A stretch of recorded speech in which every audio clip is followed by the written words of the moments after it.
welcome to Escape Plan. My name is Sam and I'm the host and founder of the blog and podcast. Subscribe and spread the word. Conversations about CBDCs, central bank digital currencies, for those of you who may not know. So I'm going to guide the conversation as a segue into like how you feel about crypto. How the hell did this go from football to CBDCs? I'm like, what? Okay, bro. Yeah. Go ahead. Yeah, what do you think about like This guy's lagging. This guy's lagging. Why are you looking at me longingly? Bro, I'm high as hell. Can I sit on podcast? Yeah. It's an explicit podcast, so you can say whatever. My guys and I are gonna cover a few topics. Mainly on Escape Plan, we cover crypto, NFTs, travel, music, and food. Some sports on occasion as well. And without further ado, guys, let them know who you are. Hi guys, my name's Bj. And yeah, I'm one of Sam's close friends, and yeah, I'm just gonna give my input on some of Sam's topics and have a bit of a laugh. On this, it's all about the guest, so you can lead in any direction that you want to take it to. Just don't do anything mad. I hope you were saying that. I'm gonna make it my show now. So today we're talking about United, okay? And why we're the greatest club in the world. Huh? What? Your team, where are they in the Premier League? Introduce yourself and tell them who you support. Hi guys, my name's Kane. Support Chelsea, and today we're going to be talking about probably sports, media, and just whatever is happening in the world right now. Why Chelsea stink? At the moment, yes, but we're not going to be talking about that topic, so we'll keep it just Why basically on it. Why won't we be talking about that topic? For different reasons. Okay. Yes. Okay. Oh, man. So, I'm a United fan, as many of you may know. We've been to a few games ourselves. Out with the boys, them. Come on, United. We've only seen wins. Well, I've only seen wins with you. We saw United beat Arsenal 3-2 last season. Then we saw the Burnley game. I think Smalling got a brace and Van Persie got a goal or something. Yeah. I've only been to those two games. Yeah. You've been to a few more, yeah? I've been to, I think, two more. And the two games I've been to have been draws, actually. So I should probably keep going with you a bit more often. Just to go back onto what you said about the Arsenal game. Arsenal last year, 3-2. That was one of the best games I've ever been to in my life. This is my first time seeing Ronaldo. And I'm pretty sure it's like me and Sam were like in awe of Ronaldo. He scored the winner and he sued. Oh, God. That was a great day. But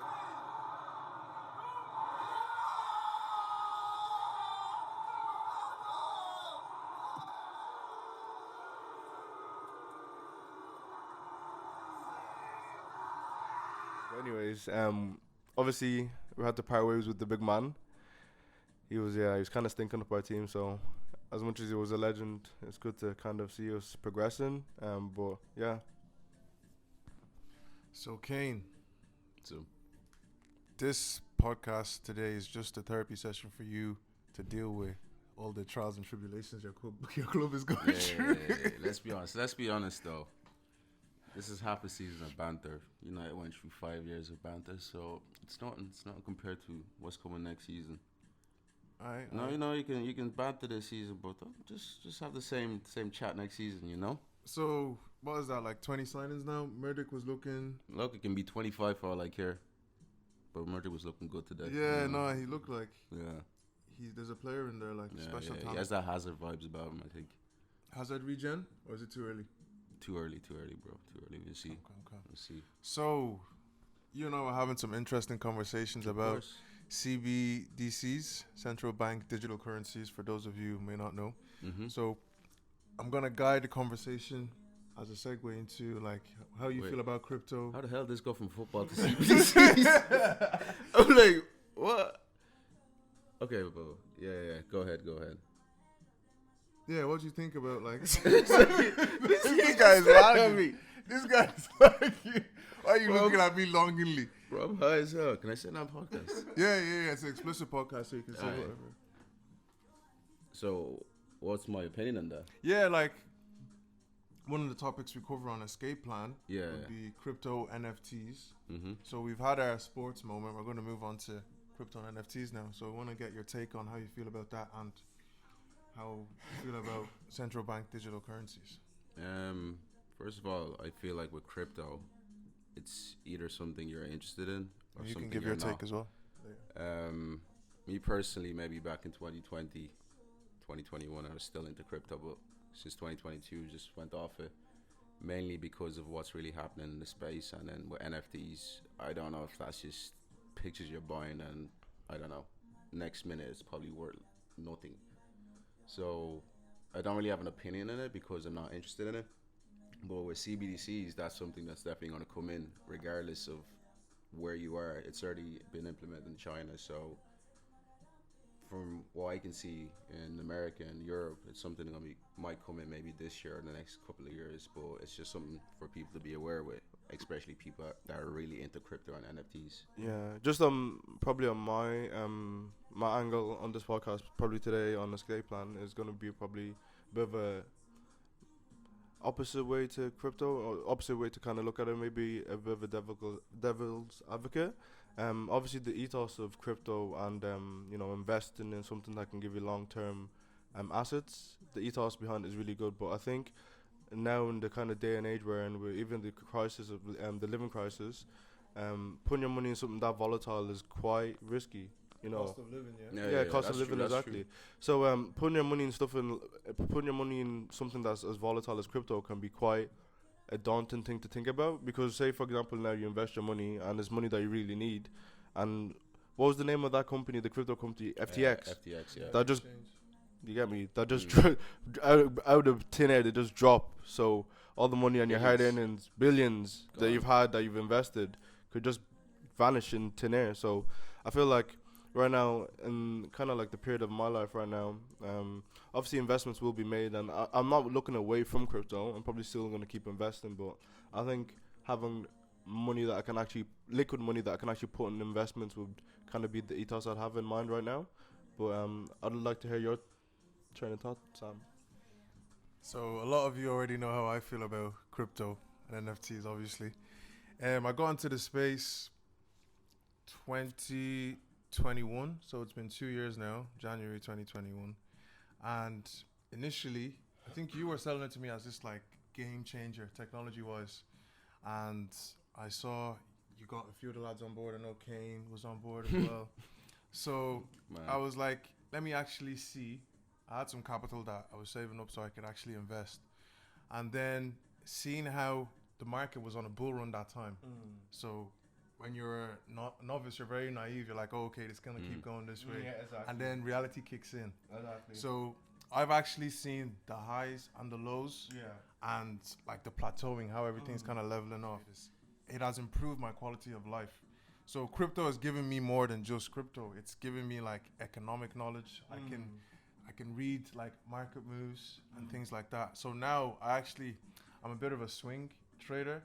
So whenever I can detect that the market is gonna plummet and suffer, because of the experience I've had, I know when to go into like stable coins. So stable coins are less volatile. So in the cost of living crisis that we're in, that BJ appropriately mentioned, you don't want to put yourself in a situation that's worse than where you were initially. With stable coins, they just hold their value. So it won't go up or down, it will just stay like that. It will give you that bit of security. So what I've been seeing some exchanges do is they'll have some volatile assets. Volatility is not necessarily a bad thing. You want stuff to be volatile, because if it's not volatile, it's not going to go up or down. It's just going to stay the same. And the cost of living just means everything else around you is going to go up in price. So I was like, I'll have some stable coins, and then I'll have some high risk assets like NFTs, like the pictures that you were saying.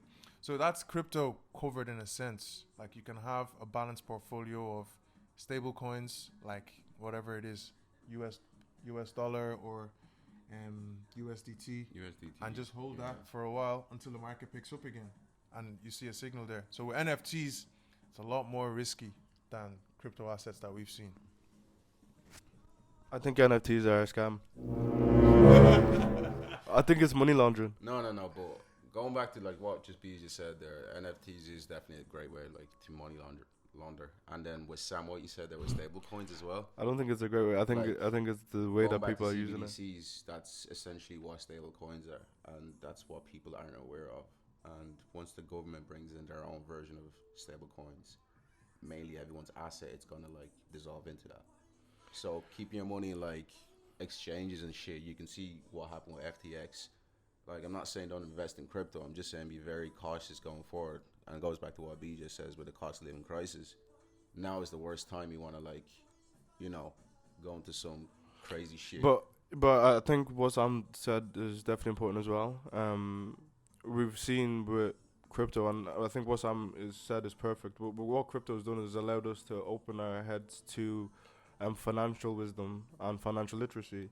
What you said, Sam, is perfect about stablecoins because let's not lie. When people were putting their money on crypto, I think it was like during COVID, a lot of people are trying to put their money in quick pumps, Dogecoins, those quick coins that will pump your money. So if you're investing in stable coins that actually shown, growth over time, it's better than having your money in the bank, which I think it's important. And having that financial literacy is the main part. So, like with everything, there are some bad actors.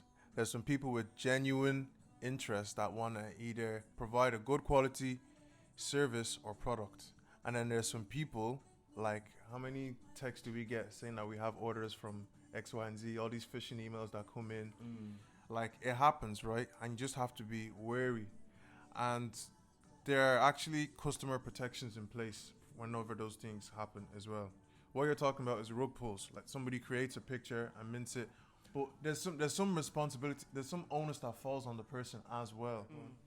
Not even necessarily rug pulls. Like, let's say, for example, I knew a developer that could create an NFT, and I had cash that I needed to clean.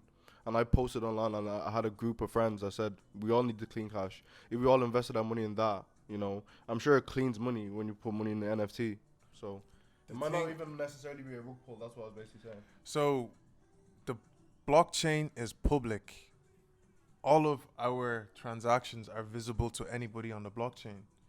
Like, the Bitcoin blockchain, for example, is just pseudonymous. Like, it doesn't show your name as Sam or Bj or Kane. It just shows a series of numbers. But you can just trace it back to you, especially with handles now. I have a Revolut username handle or a Twitter handle or whatever that's attached to me. So people can find out, okay, Sam did such and such a transaction. There's been research done in the crypto space, and 1% of transactions are for illegal activities. The internet started off being like this good thing for people to use and do searches on things that they don't know, but it started off being a place for illegal activity. Bitcoin was the same. Silk Road was this website on the dark web where people could buy like illegal substances, and that's how they were using Bitcoin as a way to pay for that. But then Silk Road has since evaporated. Emails, we have phishing. With credit cards, there's credit card scams. Every arena that you go into, even eBay, there's people that like sell fake or faulty products, or they just send you an empty box, an empty PlayStation box, and they will have it in their comments. So like, there's always bad actors in spaces. So escape plan is more to educate people on the pitfalls to avoid and stuff like that. Yeah, when I was talking about NFTs, I'm not even necessarily saying it's a scam. I think NFTs are a scam. Like, I'm not saying that you're gonna put your money in it and like it's gonna evaporate. Even with crypto, you have to do your due diligence. Sam will tell you that for the first thing anyway. You need to do your own research and look at things yourself. I'm not saying that it's a scam. I'm just saying that I feel like people use NFTs as a way to funnel illegal money. Yeah, and they do, and then they get put behind bars. But so I got into NFTs late. I got into NFTs like last year, and I get all my NFTs on this blockchain called Cardano, and I'll go into that on a different section of the YouTube channel, which is the Blueprint, in-depth analysis on crypto and NFTs. So NFTs are interesting because it's a new way of creating value. So with crypto, we saw like, okay, people are creating their own money, they're creating their own currencies, and then with NFTs, people are creating value with art. And that's just one use case of an NFT. An NFT can be identity as well. Like, I don't just hold art NFTs, I also have identity ones, like IP, intellectual property. So Escape Plan, I have that word on Cardano's blockchain. Escape Plan Media, EPM Radio, even my name as well, Samo_Awe. So I wouldn't be at the mercy of somebody else that, let's say, sees something bubbling up, and then it's like buying a website domain. So if you wanted to buy a website domain that's already been taken, you're kind of at the mercy of whoever thought of that first. Yeah, exactly. So NFTs are useful in that sense. Again, do you have anything to NFTs. how do you feel about the sentiment towards it? Do you feel like people use it to launder money? I feel like more or less. Agenda. I feel like I'm gonna be the devil's advocate advocate on this but episode. I feel like the media portray it to be something that's so great because you can go out tomorrow and buy whatever picture you want for 500 quid, and at the end of the day, it's just hope. You just hope someone buys it and it just goes up mad high. And the risk to that is like you can just get your, I don't know, can you get your wallet hacked and all this shit? You can get that hacked and that's all that shit gone. Oh, so you can get your wallet hacked from investing. Brain. So Okay, I've seen, like, a lot of people my talk case, about that. my case is building up. Me personally, like NFTs, unless you have a lot of money, do it. But like if you don't have a lot of money, like just I don't know, it's not for me. Thank you for your contribution. Really appreciate that. It makes sense what you're saying, and it also makes sense what this guy with the agenda is saying as well. I'll just explain some things about how that can happen, how your wallet can get drained. The same way your wallet can get robbed, it just relates back to real life experiences. The same way your wallet can get robbed, your house can get robbed. Anything that you own is vulnerable to being stolen because, like I said earlier, we have bad actors, right? So when you're in the crypto space, a lot of responsibilities on you to hold and secure your assets because you're your own bank in a way. So if you don't have like state-of-the-art security, not even state-of-the-art security, if you don't really have the infrastructure to secure your assets like insurance, let's say house insurance or whatever, you won't really be covered when stuff goes wrong. So for me, I have a hardware wallet that would keep my assets offline and not on the internet so they can't really get hacked. Yeah. And only I would know the details of that. And it'll be broken up and split in different places. Okay. So I wouldn't really be somebody that will get my wallet drained, hopefully by the grace of God anyway. Not because I know it all, just because I have put different insurances in place to prevent a single point of failure. If I left it all in the one place and did not have, it's like keeping your key under your mat in front of your house. Before you know it. Just one. Wasn't Bieber's NFT that was worth $1 million worth $10 now? Yeah, it lost like a lot. It lost Money a lot of its laundering. value. Money laundering. It lost a lot of its value. Money laundering. But like, I'm like, this is the thing, right? This is the thing. Okay, guys. can I ask you a different question? Just Yeah, go on, like go on. NFT away from NFT. So there was a peak for crypto in I think around 2018, 2017. 2017. When was We peaked since then. yeah, okay. 2020, No, yeah. So 2020, I know 2021. 2020, 2021 was the most recent peak, but the peak before that, 2017. 2017. Before And that, obviously there was a big dip. So I was just gonna ask you, just obviously kind of seeing the track record of it going up and down, and like the formula of like steady progress is what we've talked about, and kind of like incrementally growing and building your bank up. How far do you think adoption is going to go in the next few years? Because I think we've stagnated. Great question. I think we've stagnated in the last few years of how we've seen, because Bitcoin has a lot of valuable assets, and I don't think adoption has taken off as much as I thought it would have been, and I think that's another reason as to why I probably slowed down in investing. Adoption is going up significantly high. So if you look at the turn of the millennium, when the internet was first being adopted, right? The adoption of crypto is 10 times that. So you know how big the internet is in terms of our daily lives, our work lives as well, career-wise, and we'll get into that later. Yeah, do you know what I mean? So it's huge. So if a technology that important has risen again in a different form, the earliest adopters of that .com era, people that were getting domain names like Elon Musk has had X.com for years, Amazon, all these .com companies. Boring company and all that. Do you know what I mean? So the earliest adopters of that were the ones that reap the benefits the most. And now that something else is bubbling up, I don't want people like us to be the last people to figure that out, if that makes sense. See, with us, we have a kind of an idea of what cryptocurrency is and what the blockchain is. But with adoption, that is something that's is coming in, and the government are doing this, and that's El true. Salvador, And they've made Bitcoin a legal tender. Yeah, that's true. So I'm talking about in the Western world. So that's what I'm On a saying. day-to-day With CBDC, that's what adoption is coming in for. So it's going to be digital currencies that the banks create themselves that will eventually replace cash money, real money. So basically, I'm not saying your money's not safe, but if the government know exactly what you're spending and where you're getting it from, it's kind of going to make it difficult to kind of like, I don't know, move freely around the world. So that's just my opinion. CBDC, like adoption's coming.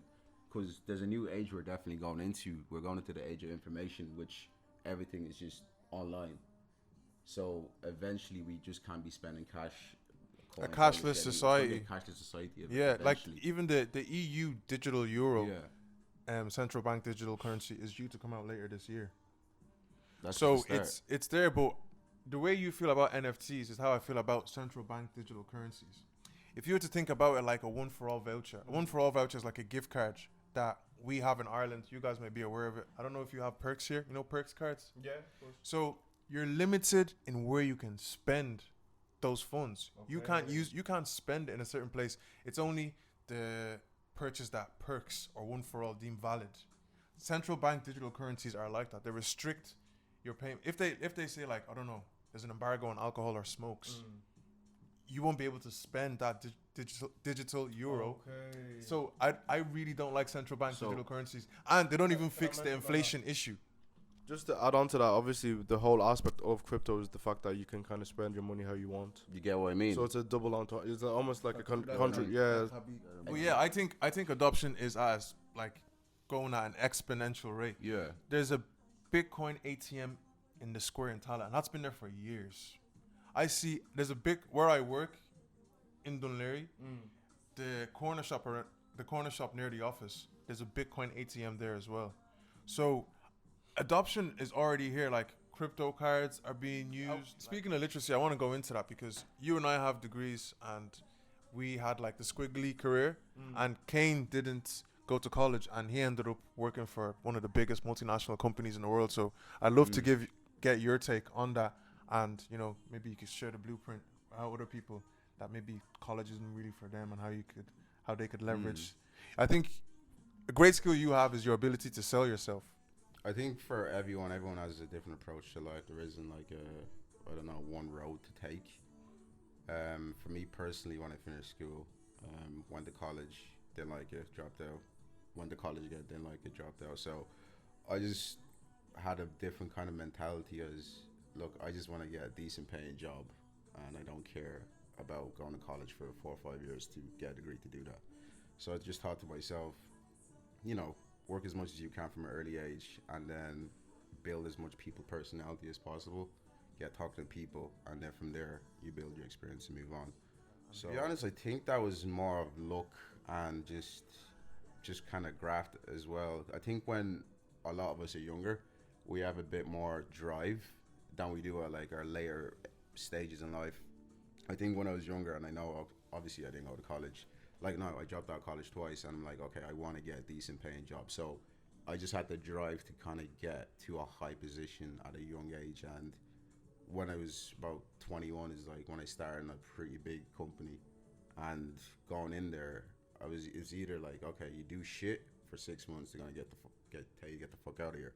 So I ended up staying there for about 3 years, and that's where I built most of my experience from. And obviously over the last few years, I think, just in my personal opinion, some people do it, some people don't. I think job hopping is the best way to like climb up the like salary ladder. If you work somewhere for a year or two, learn as much as you can, build experience in there. What's your take? And then move on to something else that offers you something more. Because at the end of the day, like, you don't want to work to kill yourself. You want to earn a bit of money at the same time. What do you think? Yeah, my take on job hopping, I think what Kane said that's kind of detrimental to that sentence is when you're kind of younger, because the older you kind of get as a recruiter, you kind of want to see stability in someone's CV. You want to see somebody who's kind of went into a company, learned, and left their stamp on the company. Job hopping in the latter stages of your career kind of shows either you have friction with management, or you can't really hold down a position. But I think at the early stages of your career, And when you're a graduate, I feel like graduate jobs are really underpaying to even start off with. A bit less care for graduates as opposed to more senior level staff in organizations. So like if you can find this kind of, build your salary up by job hopping, it would make sense. But I'd say if you find a company that kind of matches your benefits, your salary, and your ethos, your culture, kind of stick down at show that you can, stick at a role for a few years and then look at your options then. Because it's kind of better to, obviously get a stable position and then look for a bigger company from there. But yeah, obviously I think what you said is really important about careers. There's no linear way to do it. What we've seen as like an orthodox career in going to university might not be orthodox to the next person, and it just what works out for people, because I think the older we're getting, people are kind of looking at university and thinking, is it just a piece of paper, your degree? And I think if you have a passion for something from early, just stick at it and hustle on that passion. I think that's a very important ethos, and I think that's going to be something I definitely try and instill in my children. Yeah, 100%. I would agree. Like, it's interesting to hear both of your takes on how, like, they would conflict in areas and then there'd be an agreement in other areas. There's some overlaps in both of what you are saying. I think there's a balance that people can take at different stages of their career. Yeah. And whether it be going from place to place earlier on to, like, improve your or even the title as well. And take that to a company then and find some stickability there. Well, obviously in this market, and the reason I'm emphasizing this position as well is coming from obviously you guys know, coming from like where we grew up, like for black In boys, Tala, it's a lot harder to get yourself in a higher position in a place like Ireland. I'm not saying like, what do you normally say? Being black in corporate is an extreme sport. being black in corporate is an extreme sport, man. I think that's for everywhere, to be honest. So I'm not saying like a lot of people don't try that and like they probably fail at it, but I'm just saying like you got to look at the environment that some of us are in as well. Then if you look at the UK, since I've came here, I've seen just the difference in opportunities for like black brothers compared to back home. I don't know about your opinion though. Yeah, like I'm a scientist, so it's a bit different. I'm like a sustainability scientist, so I'm not like in a lab coat. I'm behind a desk doing like carbon footprint analysis for public and private companies. And you have this interesting perspective from the tech industry. You kind of know what flies in terms of account management. Yeah. And then BJ would have great intel on recruitment and talent acquisition. So I'm just trying to see how you've got some really good takes on it. So Yeah, I think I just want to go back a bit and just hone in on what Sam said about kind of sticking at a position as well, because one thing that's important in career is titles. And I feel like if you're in a small company that you have a good title, especially what I was going back on to saying about sticking at a role, if you have a good title in a company, it could bode you well, because when you move, if that title is of significance in that industry, if you go to a different company or a bigger company, that title could have more money or more better benefits. So that's definitely important as well. But yeah, I think going back onto what Kane said about the difference between Ireland and UK, coming to England, there's a lot more private business.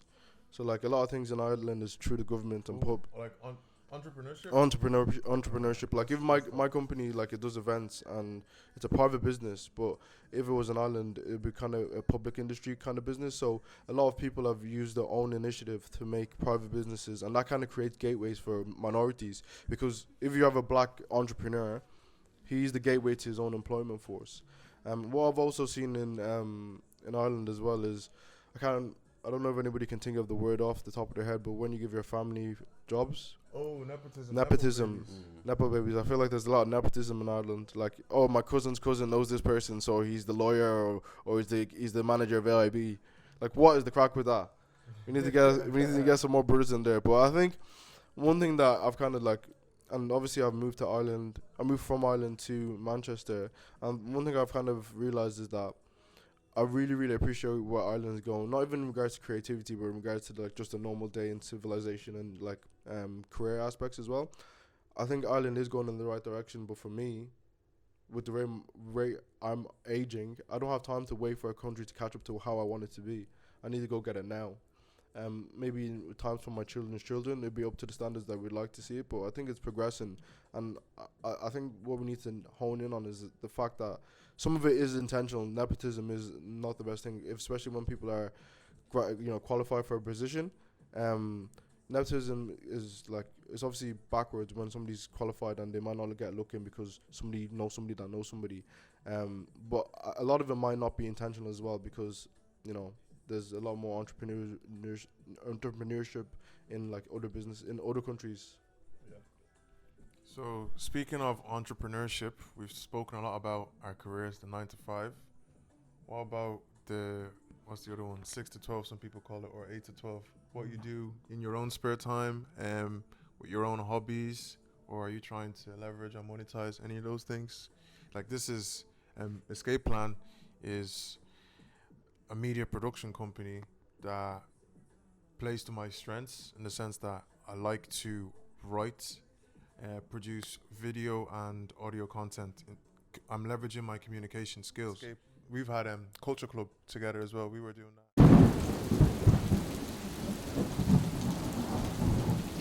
Three of us, in addition to like Aziz, we're doing Couple as well. You guys have any takes on any entrepreneurship endeavors that you're doing now? Okay, do you have any? Right now, definitely not at the moment. I think we're a new year and You were doing drop shipping before, no? yeah, it was back in 2020, but that shit's a lot harder than you think. It's more cash loss than anything. The only way you can keep up with that is if you have a lot of capital to keep up. But right now, I think for me personally, it's just about kind of like getting, not even kind of like, but it's more or less building my career up in where I am and getting to a place of where I'm actually comfortable, where I can actually put away a lot, maybe every other month, and then eventually have enough capital to start something. Because I have to be realistic as well, because 2023, we don't know where the world is going. You just don't want to go start something crazy and bam, something like 2020 happens all over again. I think that's very important, what you So, just said there. You just got to be cautious with the way you are. It's like, yes, there's people online making, like we're making podcasts, but I'm just going to keep it real. There's people online making podcasts, doing TikToks, saying that you got to grind, you got to do this. I'm like, they're not in your position. Like, if you do have a dream, go after it, but be realistic with it as well. I think it's better to do something at a high standard than something that's consistently dookie. Exactly. Like, I know you mentioned Culture Club, and it's been something I've been really teasing about getting back into, but I just want it to be a standard that I'm very happy at and very proud of releasing. Anything I want to do to a high standard. So I had like writer's block, but for like a creative. And I think getting that confidence back in yourself and realizing that you have that talent and you can kind of achieve whatever you want to achieve is important. But another aspect that's also important is building yourself the assets and the foundations to actually attack whatever it is that you want to do. And a big part of why I've actually stopped even doing KK is because I'd rather not do anything than do something half-arsed. I think that's very important. Oh yeah, do you want to say something? Yeah, no, I agree with you 100%. Like, I always envision if I'm going to do something, I need to set up the infrastructure to do it very well. Definitely. So I'd like to set the track before I can run. Like, And lay the track before I can run. And just even on that, what would your take be on when I say the infrastructure is partly your mental and partly the assets you have? 100%, because if your mind's not right, you won't be able to keep going. Like, the body follows what the mind You get me? does. So if, like, you're It's like a going- car almost. Like, Yeah, I might use this literally. analogy like a car. Like, you might have a nice model, but if the engine doesn't work, the car's not going anywhere. And likewise, if you have a good engine, but the model of the car is bogus, You can only go so you far. only go so far. Exactly. So yeah, I'd always like to lay the infrastructure before I embark on any type of journey. It's like trying to, get to a destination you haven't like planned your route or anything like It's that. You impossible. won't be able to get there, and if you do get there, you'll be beaten and battered by that stage. Exactly. Being embarrassed. I think I want to even hone in on that. Like, if you're doing a stage where you're not comfortable, you're stressing yourself, the rewards aren't going to be fruitful, because your mental is going to be bad. Your health as well. Like, even so with Escape Plan, like what you mentioned about doing stuff to a good standard, I wanted to make sure I had like the equipment set up.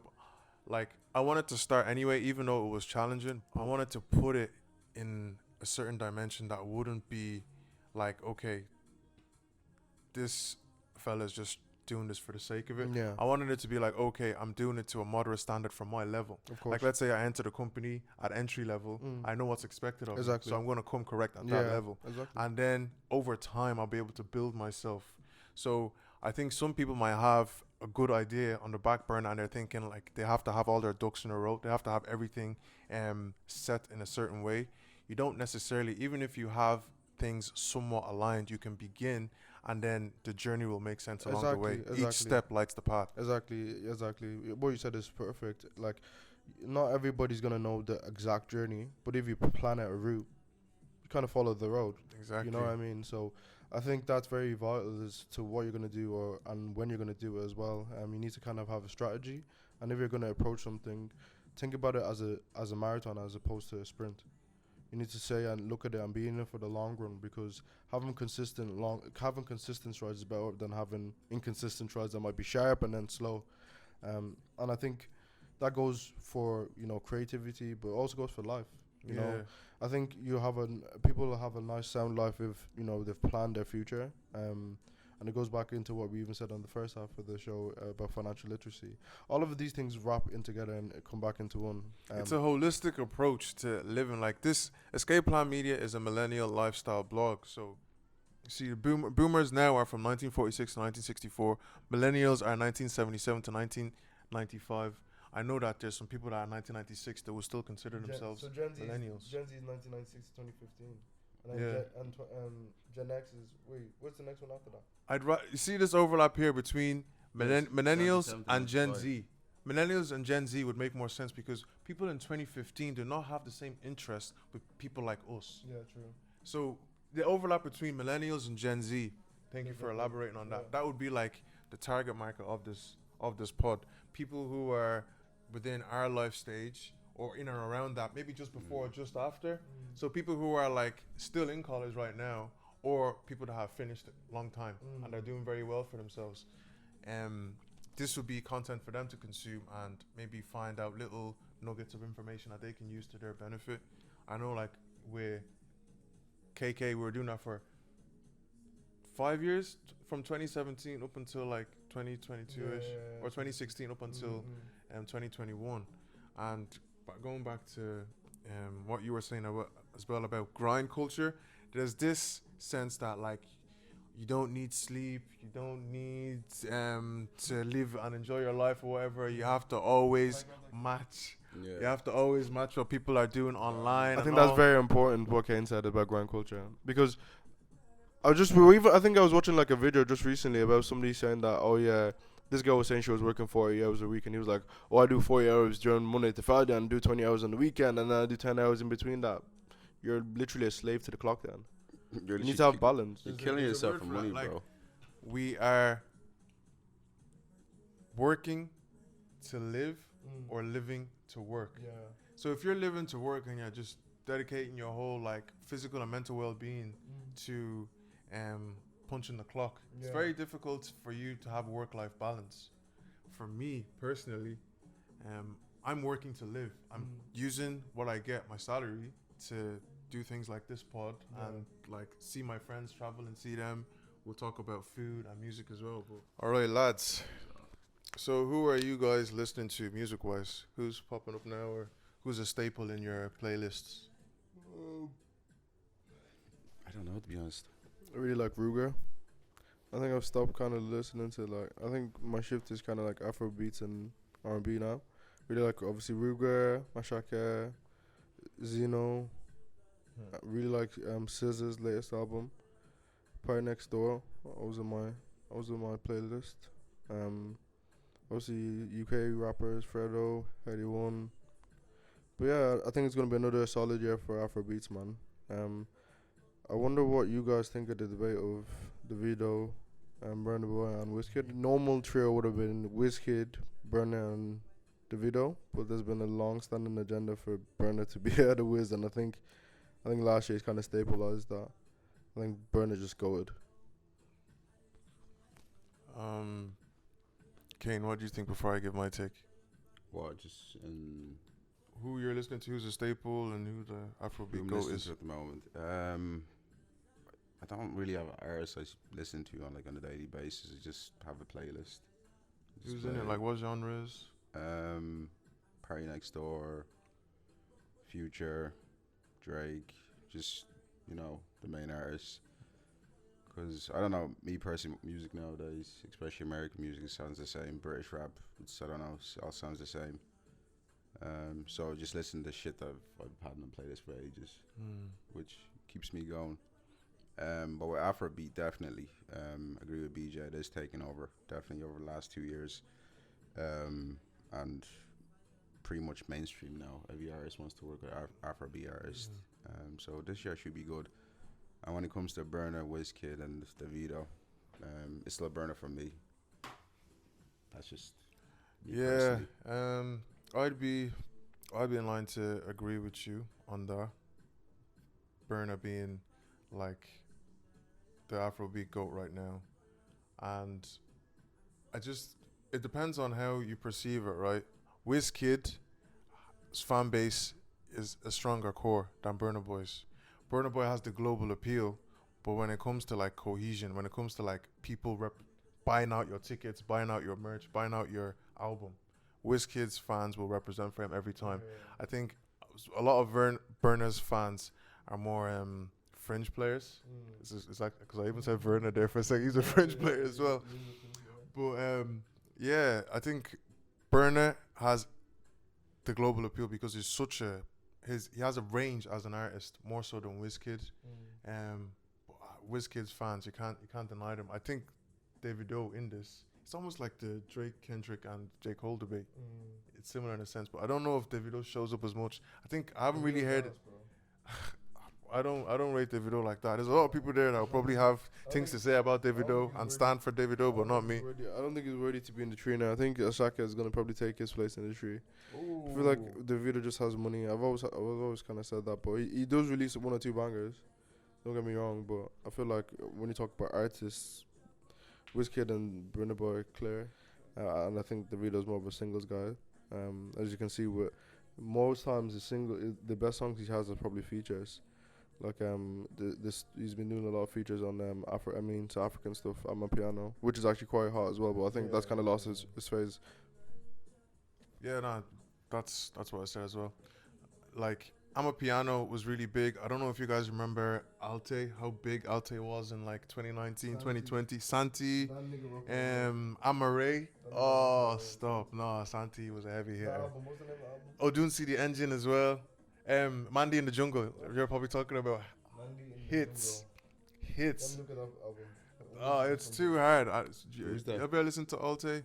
Cruel Santino, like these Nigerian kids, like kind of like made serious headway in this genre that would be a mix of R&B, alternative, and Afrobeat. Yeah. It's like they've blended 3 genres into one that's just like a whole different niche of its own. It's like alternative Afrobeat music. Like, oh no, it's really really good. So yeah, my playlist. I have two major stays in my playlist. So I have this kind of like I run my playlist on moods. So I have like this checkmate playlist where it's like mellow. I think of like plans and ideas and like it gets my ideas really flowing. And then I have like a momentum playlist, like just like energy hype if I'm getting ready for a match or at the gym or whatever. Like you, a lot of Drake. Plenty Afro beats in there. Burna is in there. Wizkid, Ruger, Reme that nobody has mentioned. I was waiting for you, man, to mention my guy. Reme is hard. Skepta, Is that the Calm Down nigga? J Hus, Central C, Calm Down. Is that Uju. Alright. Yeah, you don't really listen to Reme like that. Some UK artists as well. Yeah, he has an agenda against Reme. He thinks Ruga is like, he's just chatting bags, talking a lot of pony. But anyways, yeah, what are you, man, thinking about music-wise? Concerts? Any concerts you're going to? We're talking about Young Bane earlier on. I think he's coming, making a comeback. Jay Huss as well. I've seen Jay Huss as well. I think he's making a comeback. If he does, UK might be saved with the rap. But to be honest, I actually don't think UK rap is in that bad of a place. I don't think Kane actually listens to UK rap as much as I do, probably. But American rap more? I feel like Not that like it's in a bad place. I just think Heady One is dropping a tape. like most K-Trap- songs also K-Trap is on a similar to what I've crazy listened to run. before. Yeah, but like K-Trap has been on a crazy run recently, and I think he's kind of be setting headwaves for UK But then rap. again, you're right. I actually don't maybe listen to UK Yeah, rap yeah, enough. and that's not that. I'm not exactly, but I feel like it hasn't been as probably as popping as some other years. But I feel like K-Trap is holding it down. There are people doing their thing. Obviously Central C has 30 million monthly Spotify listeners, more than Lil Baby. So obviously I think It's wild. yeah, Mil. yeah, bro. I think Lil Baby has 29 and Dirk has 27. I think I've seen it quite recently. So Wow. Sanchez really like setting head. He's going crazy. So obviously UK rap is in a decent place, and I feel like he's set boundaries for UK rap as well. I think he has. He's done very well, and it's mad how UK rappers right now are able to take off in America because we've seen this before. I was actually chatting to my barber. Shout out Eddie. Yeah, no, I think so. And the reason I say this is because, no, taking off in the sense that years ago, there's other Skepta has done it before him. Like I think to a greater level, to be honest. Skepta, in the days of Blacklisted, was doing Hello Good Morning with P. Diddy and them. And after that, appearing on Drake's Skepta's interlude, More Life, doing a song with Pharrell on Konnichiwa, his album. Skepta was able to parlay his UK influence in America in ways nobody has before. Gigs, A$AP Rocky as well. Gigs. Yeah, no, ASAP. No, definitely. What I'm saying with Sanchez is that his is more like okay. Skepta was and made it definitely, an imprint in US rap, and he's kind of waved the UK flag over there as well. But Sanchez doing it without like any cosigns, and I'm not saying Skepta needed cosigns, but he actually had people that fucked with him in America, which makes it easier. Central C just has listeners in across the world. That's what I'm saying. Even if we go on to Skepta's listeners on Spotify now, like his numbers. Sanchez had cosigns. Can you think of a big cosign? Kane, I know you. No, I'm not talking about like what rap cosign has he had? What US rap cosign has he had? Kane, tell Drake. US. I know No, that. Drake hasn't rapped with him though. He's just taking a picture with him. No, but Drake has always been kind of propping him up. Yeah, but Fine. not necessarily. Yeah, What I'm saying, like, Central being in that position wasn't for Skepta in the first place. Skepta was the one that kind of put UK on the map to bring Drake. Remember when Drake came out with that? What's that concert? Remember Gigs? Skepta's goated though. What was that concert Drake came out of nowhere?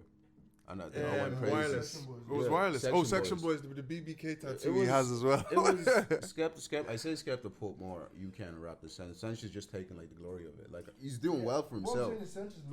What I'm saying is, I think Skepta's definitely even made a better imprint in America. What I'm just saying is, Sanchez's numbers are crazy, Oh yeah, and like he's actually broken the barriers. Like Skepta did it, and like I understand what you're saying about Skepta. Skepta's is even gold. He's just like a UK. It's YNBA gold more guy. because his was even Nothing. less forced. But That's Yeah, what like Sanchez. young It's boy. just a lot of young people listen to him. yeah, exactly, Yeah, more or less. So He just that's- has. That's why just- all my fans. Skepta. I love Skepta. I love Skepta way more than I like Sench. But what I'm just saying is the way he's kind of overtaken anybody that's kind of done it in regards to numbers in America is crazy for UK. It is. I think if you're a numbers guy, you can perceive it like that. It's eye test like Um, football. I test the numbers. Like even then though, like I went to Central C's concert, decent performer.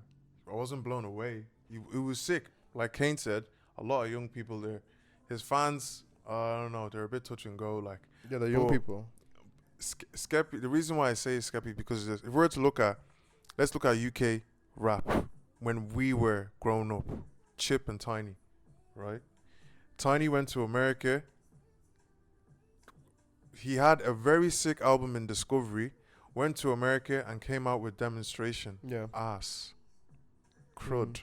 trash, and then It's- since then it fall wasn't off. really the same. Like I think with Chipmunk, if that's what you said, is No, like that was Tiny. That was Tiny. Oh Temple. yeah, okay, sorry. Tiny actually made headwaves. Tiny did headways, but then he went to America and he wasn't able to get that push. I think you have the phone. I think what it is the difference between when Tiny did it and when Chipmunk did it, and in comparison to when Skepta did it and Sench is more organic. Can you look up? Their agency was helping him. You know what I mean? The agency was kind of pushing them in the American scene, as where Skepta had organic relationships with A$AP Rocky, as you guys said. Drake, but what I was gonna say, Drake would literally twerk for anybody. He will. Drake will twerk for anybody. So that's why I don't even look at this thing. But that was a good tape. Sick tape. So the tape we're talking about right now is the London Boy mixtape. Pizza boy, oh yeah, we getting dough. Pizza boy, oh yeah, we getting dough. And Chip went to America. This is what I mean about not being authentic. Before even going that, they asked Meek Mill if he knew any UK rappers, and he referred to the song, but he didn't know Chipmunk's name, bro. Exactly. That's my point. It's not organic. Tiny went to America and came back with a worse album than he did initially. Yeah, first. Chip went to America, was making some noise. Do you remember who Chip was signed to? He was signed to T.I. Grand Hustle. So they were grand hustling them. But yeah, so they turned him into a Pizza boy. And he wasn't able to be honest, I love Chip as well, sorry. No, Chip is he's up there for me. Chip did he Chip like we were going to him when we were like 16 in Ireland, bro. I think Chipmunk was actually my first concert if I actually think about it. I didn't go, but like I was a big Chip fan. I was a Chipmunk, bro. Yeah. They call me Chip. They need Chip. Like he was sick, but he went to America, did a London Boy mixtape, and he didn't take off. That's what I'm saying. When Skepta did it, it was more organic. Skepta had the relationship with A$AP Rocky. Skepta was independent. But what opened the doors? BBK. What opened the doors for Skepta was Drake's cosign on "Man's Not Hot." Oh no, Man's Not Hot. Sorry, it was Shut Down. His intro on Shut Down, and then A$AP Rocky was chilling with Skepta. Then Sench A$AP before Drake. No, bro. Was he not? Bro, did he? It was that. It was. Remember, did he? Hello, Good Morning remix. No, yeah, but that was just like, oh yeah, let me get UK rappers. Who else was on that? I can't remember. You see, exactly. Skepta was the one I remembered. But anyways, what I was gonna say is, it was you that even put me on. Bro, Shutdown is when. About Blacklisted. Shutdown is when I knew that Skepta was locked in with America. Shutdown when he had Drake on the song. Shutdown. And then obviously after that, that's when we can start seeing I came, I saw, I came. Or it ain't safe on the block, not even for the cops. I love Skepta, bro. I'm just being me now anyway. But what I was gonna say is that Skepta's relationship with those brothers were organic. He had a relationship with Barry, he had a relationship with Yams, he had a relationship with A$AP.